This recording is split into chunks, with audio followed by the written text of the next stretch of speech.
Good morning everyone.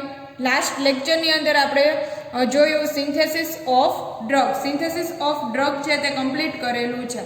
આ લેક્ચરની અંદર આપણે જોવાનું છે ડાય. અહીંયા આપણે જોશું definition of dye, classification of dye અને સિન્થેસિસ ઓફ ડાય. તો એમાં પહેલું જે પોઈન્ટ છે ડેફિનેશન ઓફ ડાય. ડાય શું છે તો કે a natural or synthetic substance used to add a colour to or change the colour of something.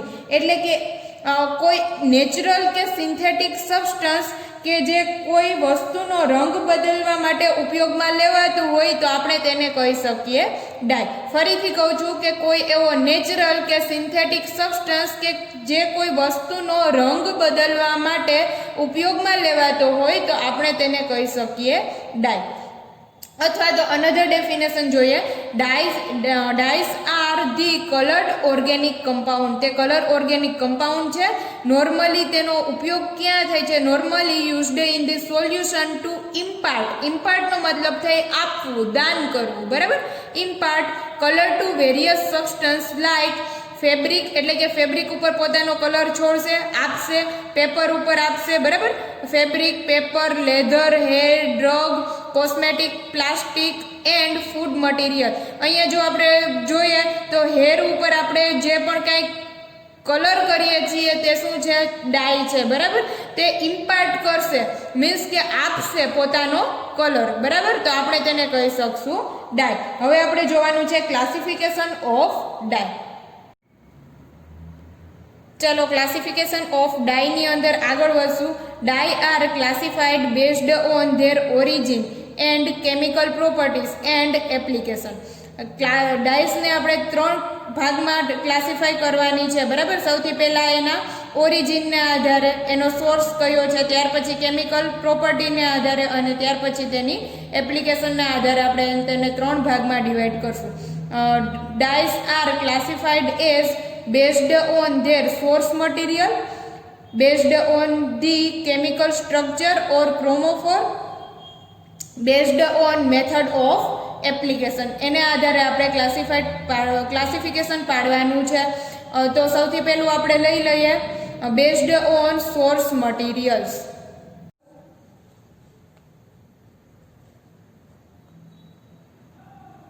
based on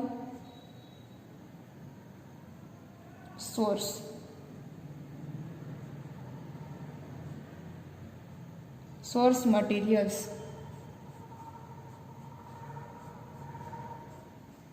ચાલો તો પહેલા આપણે ડાયસનો ચાર્ટ લઈ લઈએ.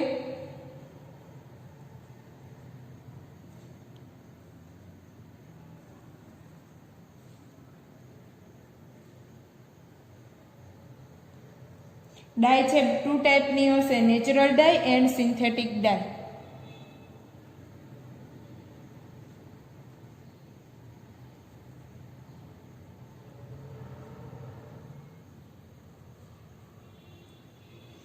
નેચરલ ડાય છે તે કાં તો પ્લાન્ટમાંથી મળતી હશે કાં તો એનિમલમાંથી મળતી હશે, બરાબર. તો આપણે તેને કહીશું નેચરલ ડાય. અને સિન્થેટિક ડાય છે તે આપણે જે પ્રિપેર કરીએ છીએ લેબની અંદર, બરાબર, તેને કહીશું આપણે સિન્થેટિક ડાય. તો નેચરલ ડાયની અંદર આવશે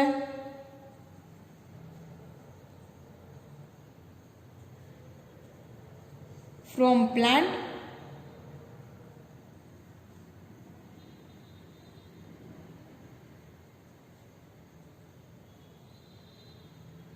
ફ્રોમ એનિમલ. ચાલો તો એનું ઓરિજિન એટલે કે સોર્સ કયો થયો ડાયનો? તો કે natural and synthetic.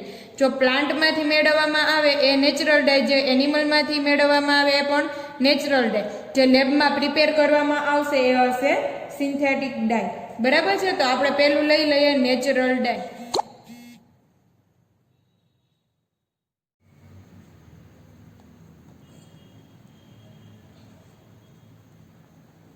Natural dyes. This dye are obtained from plant or animal,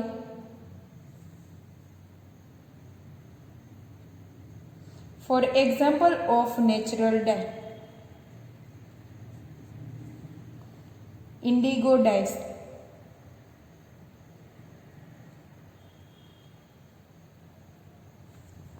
or alizarin dye.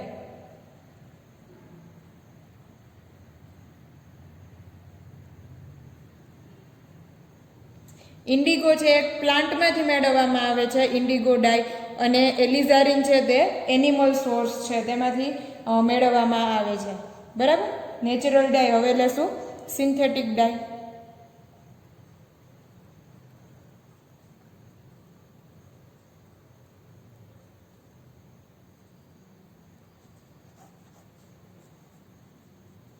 Synthetic ડાયની અંદર આપણે વેરિયસ ડાય જોવાની છે, જેમ કે નાઇટ્રો ડાય, એઝો ડાય. બરાબર. ત્યાર પછી આવશે ટ્રાયફિનાઇલ methane dye, એન્થ્રાક્વિનોન dye, Indigo dye.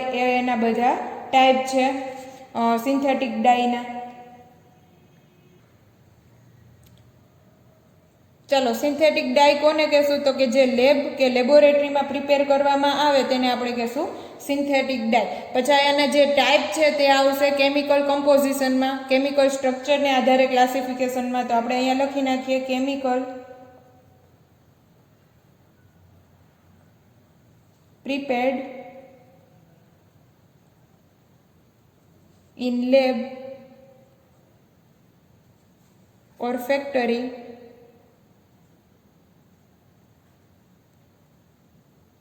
used for dyeing.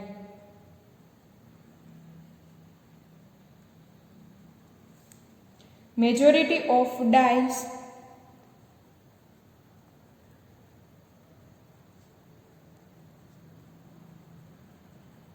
used today are synthetic dye.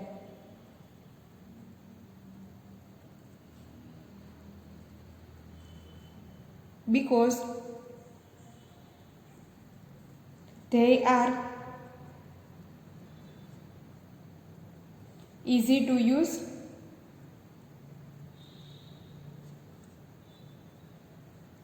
cheaper,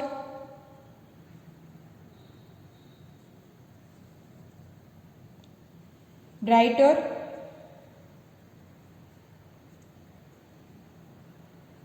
fast,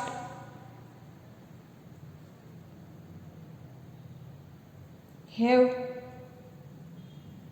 wider range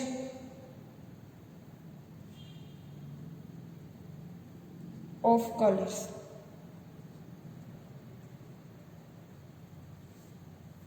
Example of a synthetic dye is modern dye and azo dye.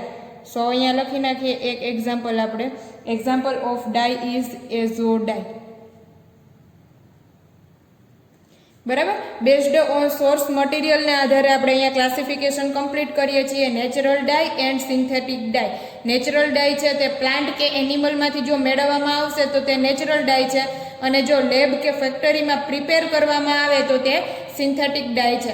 હવે આ જે સિન્થેટિક ડાય છે તેને જ આગળ જે છે તે ક્લાસિફિકેશન પડશે. આપણે જેમ જોઈ ગયા છીએ તેમ બેઝડ ઓન કેમિકલ કમ્પોઝિશન અને બેઝડ ઓન એપ્લિકેશન. ચાલો સેકન્ડ ક્લાસમાં આગળ વધશું. સેકન્ડ ક્લાસ લઈ લઈએ.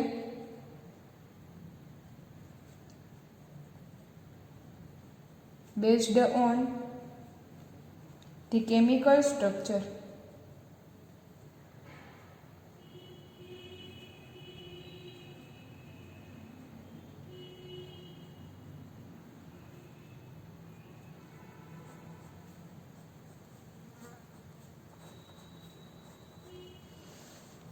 ચાલો અહીંયા આપણે કેમિકલ સ્ટ્રક્ચરને આધારે ક્લાસિફિકેશન પાડવાનું છે. જે મેઇન ફંક્શનલ ગ્રુપ છે તે લઈ લઈએ. Nitro, azo, triphenyl, anthraquinone and indigo. બાકીના પણ ઘણા બધા એવા ક્લાસ છે કે આપણે તેને ડિવાઈડ કરી શકીએ, પણ જે મેઇન 5 ક્લાસ છે તે હું અહીંયા તમને બતાવું છું. બરાબર છે. તો સૌથી પહેલું આપણે લઈ લઈએ સિન્થેટિક ડાયની અંદર નાઇટ્રો ડાય. પેલું જે આવશે તે આવશે નાઇટ્રોડાય.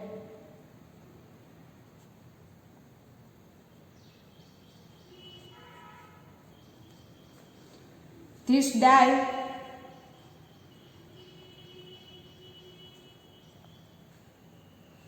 contain nitro group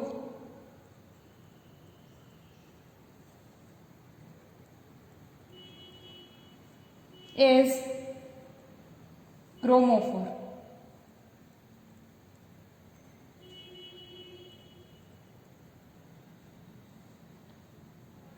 As and hydroxy group OH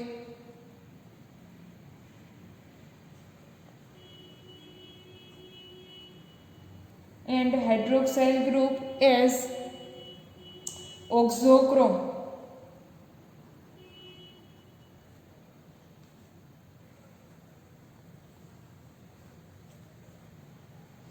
For example of this dye, picric acid.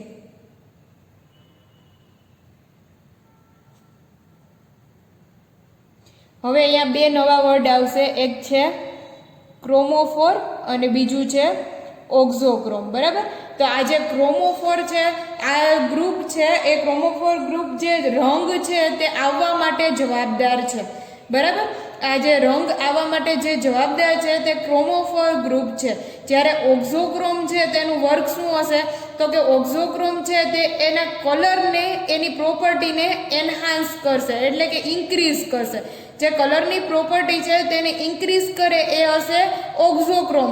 જ્યારે કલર આવવા માટે જે જવાબદાર ગ્રુપ છે તે છે ક્રોમોફોર. બરાબર, તો ક્રોમોફોરનો મતલબ થશે કલર આવવા માટે જવાબદાર ગ્રુપ અને ઓક્ઝોક્રોમનો મતલબ થશે કે જે તેની પ્રોપર્ટી છે તેને ઇન્ક્રીઝ કરશે, એ કલરને થોડો બ્રાઇટ બનાવશે, વધારી દેશે. બરાબર, એ એની પ્રોપર્ટીને ઇન્ક્રીઝ કરશે.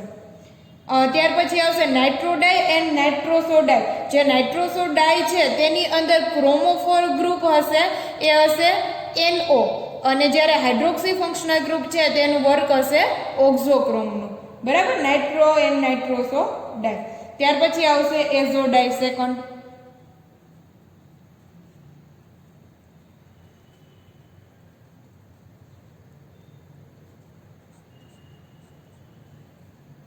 એઝોડાય છે તે મોસ્ટલી ફૂડ અને ટેક્સટાઇલ ઇન્ડસ્ટ્રીમાં યુઝ થાય છે. એઝોડાય તેની અંદર એઝો ફંક્શનલ ગ્રુપ આવેલું હશે. સો લખશું એઝો group N double bond N is present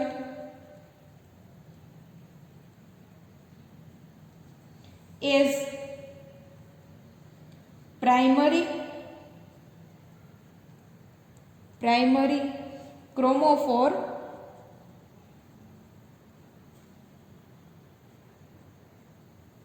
in their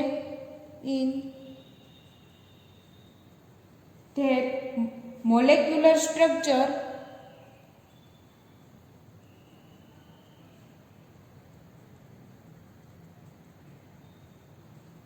which is present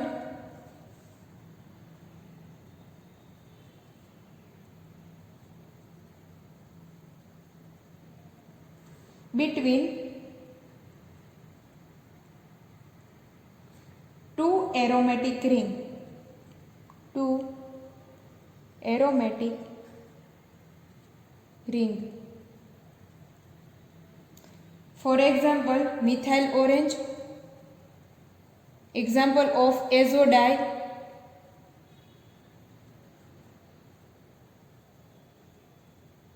Methyl orange and Congo red.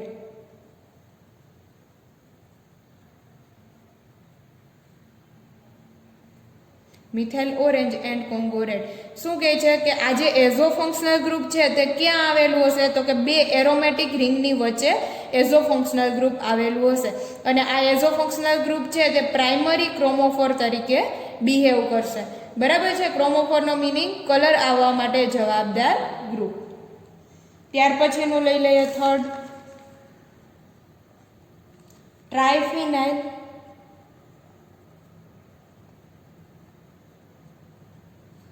Methane die,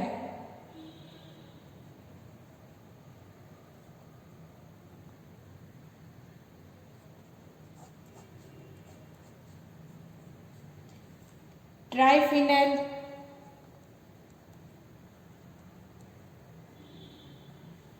methane die,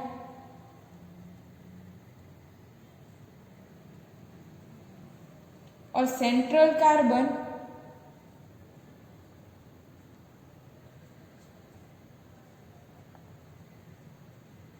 is bonded to 3 aromatic rings.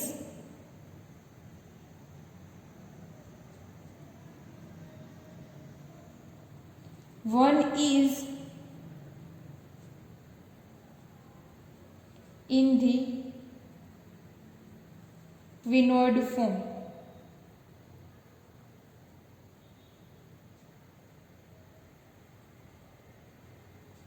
શું કહે છે? ટ્રાઇફિનાઇલ મિથેન ડાઈ છે એનો જે સેન્ટ્રલ કાર્બન હશે એ સેન્ટ્રલ કાર્બન છે 3 aromatic ring સાથે combine થયેલો હશે અને એમાંની જે એક છે તે ક્વિનોઇડ ફોર્મની અંદર જોવા મળશે.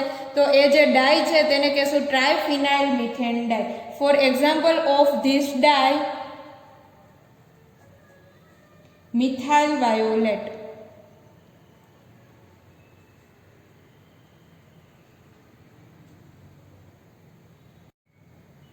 ચલો, જે ફોર્થ ડાઈ છે એ છે anthraquinone die.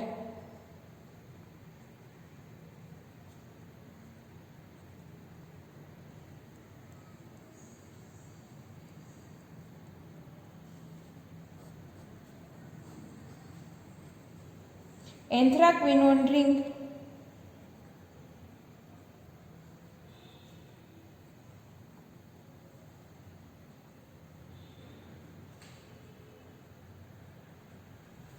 is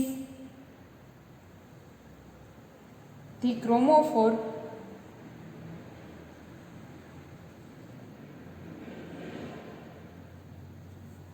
and hydroxy OH amino NH2 and sulfonic SO3H as oxochrome.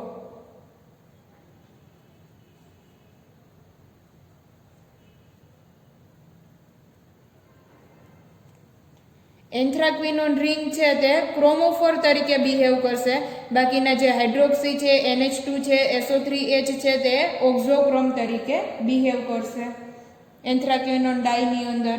Four example of this dye, એન્થ્રાક્વિનોઇડ,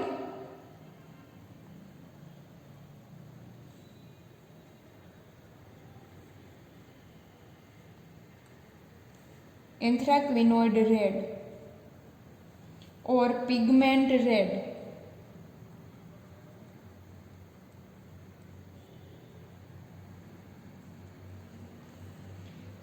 five one is indigo die.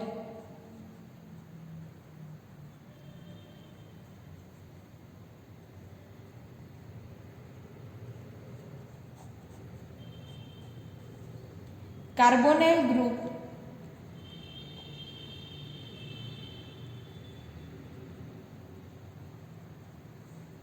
used as chromophore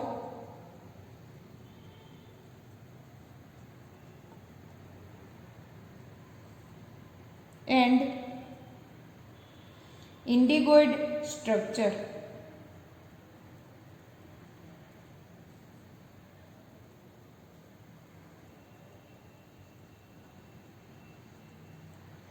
કાર્બોનાઇલ group છે તે બિહેવ કરશે ઇન્ડિગો સ્ટ્રક્ચરની અંદર behave કરશે ક્રોમોફોર તરીકે. બરાબર, જો અહીંયા હું તમને એક્ઝામ્પલ બતાવું તો આ રીતનું હશે carbonyl functional group C double bond ઓ, C double bond C, C double bond O. આ રીતનું જે સ્ટ્રક્ચર જોવા મળશે તે ઇન્ડિગો ડાયનું હશે, બરાબર. C double bond O, C double bond c double bond c double bond o. For example of this dye,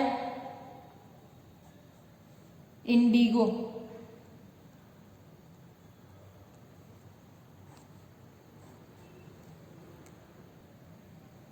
અહીંયા તમે ખાસ નોટ ડાઉન કરજો કે જ્યારે મેં તમને નેચરલ ડાય કરાવી ત્યારે આપણે એક્ઝામ્પલ આપ્યું હતું ઇન્ડિગો ડાય, બરાબર.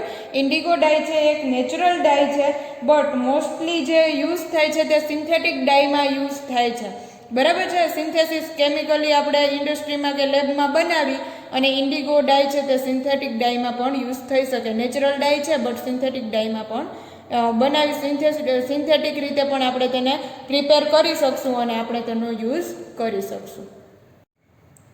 ચાલો થર્ડ ક્લાસિફિકેશનમાં આગળ વધશું. Based on method of applications, બરાબર. એને આધારે આપણે ક્લાસિફિકેશન પાડશું. 9 ભાગમાં ડિવાઈડ કરવાનું છે, બરાબર. અહીંયા મેં વોટર સોલ્યુબિલિટીને આધારે ટુકડા પાડી નાખ્યા છે કે પહેલી જે 4 છે તે વોટર સોલ્યુબલ ડાય છે, બાકીની જે 4 છે તે વોટર ઇનસોલ્યુબલ ડાય છે અને એક મોર્ડન ડાય છે. એસિડિક, બેઝિક, ડાયરેક્ટ અને રિએક્ટિવ ડાય છે તે વોટર સોલ્યુબલ ડાય છે. ડિસ્પર્સ ડાય, સલ્ફર ડાય, વાટ ડાય, એઝોઇક ડાય વોટર ઇનસોલ્યુબલ ડાય છે અને એક જે વધારાની છે તે મોર્ડન્ટ ડાય છે. સોલ્યુબિલિટીને આધારે મેં કટકા પાડી નાખ્યા છે. બાકી બેઝડ ઓન મેથડ ઓફ એપ્લિકેશન્સમાં 9 ડાય આવશે, બરાબર. મેઇનલી જે છે 9 ડાય આવશે. સૌથી પહેલી લઈ લઈએ એસિડિક ડાય. તો એસિડિક ડાય છે sodium salt of sulphonic and carboxylic acid. These are also used for paper, leather, printing etcetera. Applied to wool and silk. For example of acidic dye is methyl orange. ચલો second લઈ લઈએ direct ડાય. Direct ડાય છે તે direct apply કરવાની રહેશે, બરાબર. કોઈ પણ સપોઝ કે પેપર કે કોટન ઉપર ડાયરેક્ટ અપ્લાય કરવાની રહેશે. Directly applied from the neutral and slightly basic dye solution. Slightly basic સોલ્યુશનની અંદર અપ્લાય થશે. Polar in a nature, water soluble dye used as cotton, paper, leather, wool, silk, etc. Third one is azoic dye.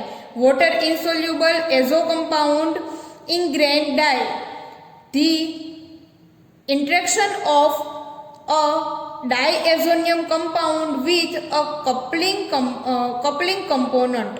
This dye is toxic in a nature. Fourth one is mordant dye. Used with the help of salt, fiber is first treated with mordant and then with its dye solution. પહેલા treat કરવાનું રહેશે મોર્ડન્ટ સાથે અને than આપણે ડાય solution સાથે treat કરવાનું રહેશે. Aluminium and chromium salt are used as a mordant. For example of this dye alizarin. Most of suitable for wool and nylon. Fifth one is watt dye. Insoluble in water, applied to cellulose fiber as soluble glucose salt after reduction in an alkaline bath. For example of this watt dye, anthraquinone dye. Sixth one is sulfur dye. Insoluble in water, lots of sulfur atom is present in this compound. કે વોટરની અંદર insoluble છે અને ઘણા બધા sulphur છે તે આ કમ્પાઉન્ડની અંદર પ્રેઝન્ટ હશે. Sulphur atom present in this compound. Sulphur dye are used primary for cotton and rayon. Basic dye, water soluble dye, present as colored cation in solution. Applied to paper, modified nylon. For example of basic dye is chrysodine. Dispersed dye, water insoluble dye, sparingly soluble in water. કાં તો water insoluble હશે અથવા તો slightly soluble હશે વોટરની અંદર અને કોલોઇડલ form generate કરશે. It can form a colloidal dispersion in water. Used for synthetic fiber, polyester, cellulose, etc. 9(1) is reactive dye. Chromophore group that react with substrate. High purity reactive dyes are used in the inkjet printing of textile. Textile ની અંદર reactive ડાય છે તે use થશે. Textile એટલે કે લાદીની અંદર જે printing કરવા માટે રિએક્ટિવ ડાયનો યુઝ થશે. તો અહીંયા આપણે ક્લાસિફિકેશન ઓફ ડાયસ કમ્પ્લીટ કરીએ છીએ. નેક્સ્ટ લેક્ચરની અંદર સિન્થેસિસ ઓફ ડાયસ હું કરાવીશ.